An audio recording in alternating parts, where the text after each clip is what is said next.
एक घर में माँ बेटी रहती थी। रात का समय था। दरवाजे पर खटखटाने की आवाज आई।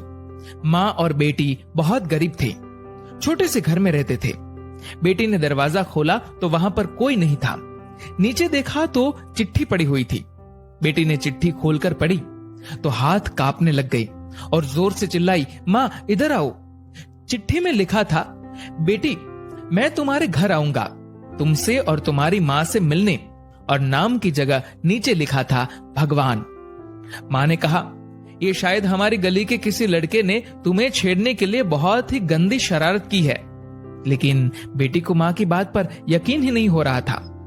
बेटी बोली, माँ पता नहीं क्यों मुझे ये सच लग रहा है। माँ को मनाकर बेटी और माँ दोनों तैयारी में लग गई। घर भले ही छोटा सा था लेकिन दिल बहुत अमीर। घर पर एक चटाई थी मेहमानों के लिए। वह ट्रंक से निकालकर बिछा दी और रसोई घर में जाकर देखा तो खाने का एक दाना नहीं था। बेटी और माँ दोनों गहरी सोच में पड़ गए कि यदि भगवान सच में आ गए तो खाने में कुछ नहीं दे पाएंगे। आगे पीछे का कुछ नहीं सोचा। बचत के 300 रुपए बेटी के पास थे। पैसे लेकर वे दोनों छाता और कंबल लेकर किराने की दुकान के लिए निकल पड़े। बारिश होने वाली थी और ठंड भी बहुत ज्यादा थी। एक पैकेट दूध, एक मिठाई का बॉक्स और कुल 200 रुपए की चीजें खरीदकर वापस लौटने के लिए ऑटो ले लिया, क्योंकि उन्हें लगा शायद भगवान घर पर पहुंच गए होंगे।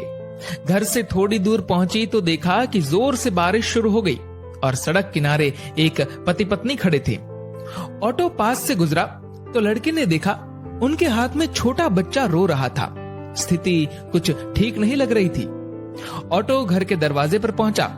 माँ ऑटो से उतरी ही थी कि बेटी से रहा नहीं गया। बोली, ऑटो वाले भैया जरा ऑटो को उनके पास ले लो। पास जाकर देखा तो बच्चे को तेज बुखार था और उनके पास खाने के लिए कुछ नहीं था। एक तरफ भगवान घर पर आने वाले हैं और दूसरी तरफ ये समस्या। बेटी ने सोचा, भगवान को मना लूंगी, लेकिन यदि इन्हें ऐसे ही हाल में छोड़ दिया गया तो भगवान बिल्कुल भी माफ नहीं करेंगे। बेटी ने जो जो खरीदा था सब उनके हाथ में थमा दिया और तो और बचे हुए 50 रुपए भी दे दिए और बोली, अभी मेरे पास इतने ही हैं, इसलिए रख लीजिए। बारिश हो रही थी तो छाता भी दे दिया और बच्चे को ठंड ना लगे इसलिए कंबल भी दे दिया।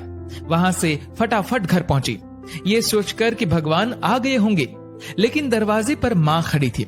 बोली, आने में इतनी देर क्यों लगा दी बेटी?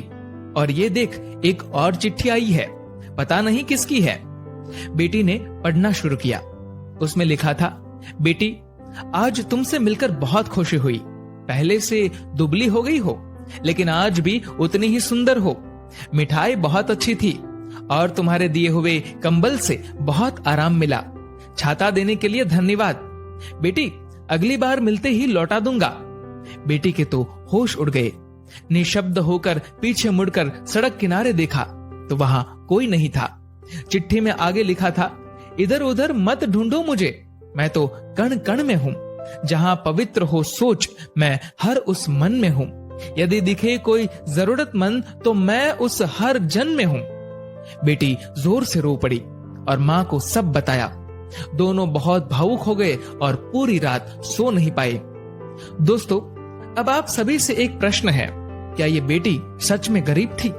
सोचिए और अपने दिल से इस सवाल का जवाब दीजिएगा, क्योंकि व्यक्ति मरने के बाद अपने साथ पैसे नहीं बल्कि कर्म लेकर जाता है। और जरूरी नहीं कि हर पैसे वाला व्यक्ति अच्छे कर्म लेकर जा रहा हो।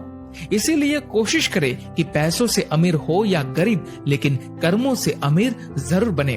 दोस्तों, इस कहानी को लेकर आपकी क्या राय है, नीचे कमेंट करके जरूर बताएगा। और अगर आपको ये वीडियो अच्छा लगा हो तो इस वीडियो को लाइक करेगा और शेयर करेगा। और ऐसे ही और भी इंस्पिरेशनल वीडियोस के लिए सब्सक्राइब करें हमारे यूट्यूब चैनल को और फेसबुक पर फॉलो करें हमारे पेज को। धन्यवाद।